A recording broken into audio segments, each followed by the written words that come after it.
नमस्कार मैत्रिणींनो, आज आपण छोट्या मुलांसाठी कुरकुरीत अशी शेव कशी बनवायची त्याची रेसिपी पाहणार आहोत। इथे मी अर्धा किलो बेसन पीठ छान चाळून घेतलं आहे। त्यामध्ये पाणी घालून छान असं मळून घ्यायचं आहे। पिठात गुठळ्या राहिल्या नाही पाहिजे। त्यामध्ये मिरची पावडर, 1 चमचा हळद आणि ओवा आणि बारीक अशी जिरेपूड घालून घ्यायची। त्यामध्ये चवीनुसार मीठ घालून घ्यायचं आणि छान मिक्स करून घ्यायचं। या पद्धतीने जास्त पातळही नाही आणि जास्त घट्टही नाही, या पद्धतीने असं पीठ बनवून घ्या तुम्ही।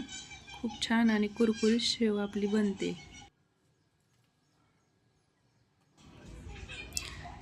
त्यानंतर मी इथे सोऱ्या घेतला आहे आणि तो मी आता पॅक असा त्याच्यामध्ये बसून घेते या पद्धतीने।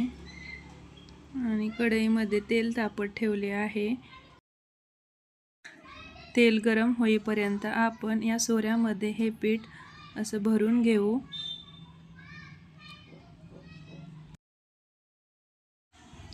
आणि हे पहा, आपले इथे तेलही छान असं गरम झालेलं आहे।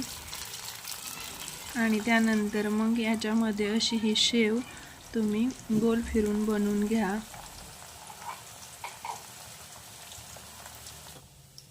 त्यानंतर अशी पलटी करा या पद्धतीने।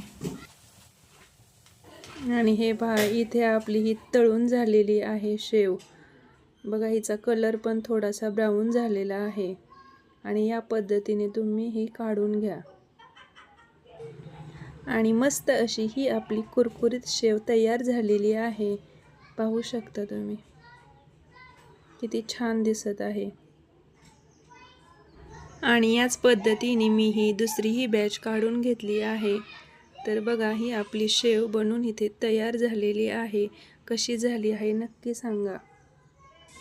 धन्यवाद मैत्रिणींनो, अशाच नवनवीन आणि छान छान रेसिपी पाहण्यासाठी चॅनलला सबस्क्राईब करा।